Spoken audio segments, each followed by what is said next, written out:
우리 말에 콩 심은 데 콩 나고 팥 심은 데 팥 난다. 심은 대로 거둔다.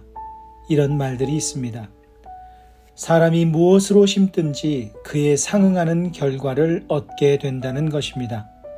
마치 시험 준비를 잘 하면 시험을 잘 치르는 것과 같은 원리입니다. 미리 준비를 잘 해놓으면 다가올 미래를 잘 대비할 수 있지 않겠습니까?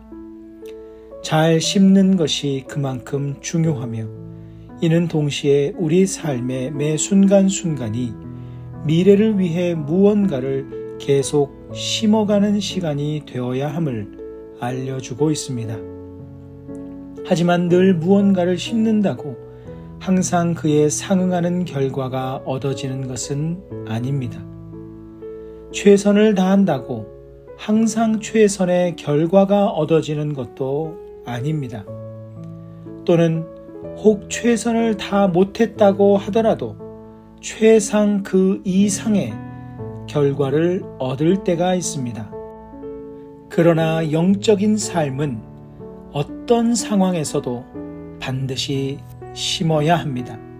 그래야 열매를 거둘 수 있습니다. 본문의 이야기는 이를 보여줍니다.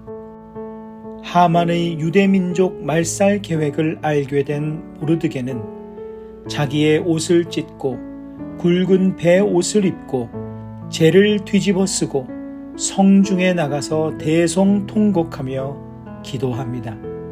모든 유대민족도 금식하며 기도합니다. 모르드게는 이 사실을 에스더 왕비에게 전하고 왕에게 나아가 민족을 살리기 위해 구하라고 요청합니다. 하지만 일전에 왕의 허락 없이 왕에게 나아갔다가 죽임을 당했던 선 왕비의 일로 에스더 왕비는 주저합니다.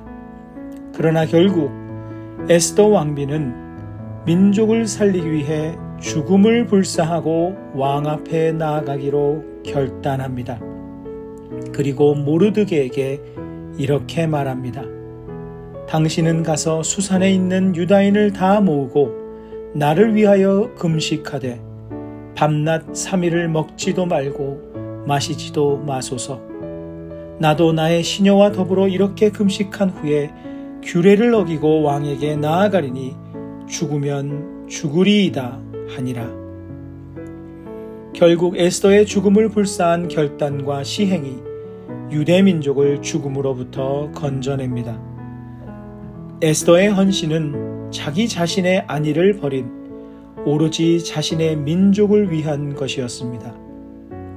실제로 에스더는 자신이 전 왕비처럼 죽임을 당할 수도 있다는 각오로 결심한 것입니다. 생명을 심었더니 생명으로 거두게 된 것입니다. 이로 인해 하나님께서 유대민족에게 생명의 은혜를 허락하셨습니다. 열매는 하나님께서 맺게 해주시는 것이지만 이를 위해 심는 일은 우리가 해야 합니다. 이런 생각을 해봅니다. 우리는 지금 어떤 선한 것을 심고 있는가? 어떤 영적인 것을 심고 있는가? 혹 심지 않고 거두기만을 바라는 것은 아닌가? 영적인 생명을 위해 시간을 투자하고 있지 않으면서 열매를 바라고 있는 것은 아닌가? 나의 것을 포기하지 않고 거저 얻어지는 값싼 은혜를 기대하는 것은 아닌가? 심어야만 열매가 맺힙니다. 심지 않고 열매를 맺는 법은 없습니다. 예수 그리스도께서도 자신의 생명으로 심으셔서 온 인류의 생명의 열매를 얻으셨습니다. 에스더가 자신의 생명을 심지 않았다면 결코 그를 통해 생명의 열매를 거둘 수 없었을 것입니다. 은혜를 잘못 이해하여 영적인 삶으로 심지 않으면 영적 나태함과 게으름과 안일주의에 빠지게 됩니다. 주님께서는 이를 악하고 게으르다고 꾸짖으십니다. 그러나 반대로 작은 씨앗이라도 지금부터 심기 시작하면 반드시 그 열매를 주님께서 맺게 하실 것입니다. 오늘 당신이 뿌리는 영적인 씨앗이 무엇이든 그대로 거둘 것입니다. 말씀을 기억하며 기도하는 시간을 가지십니다.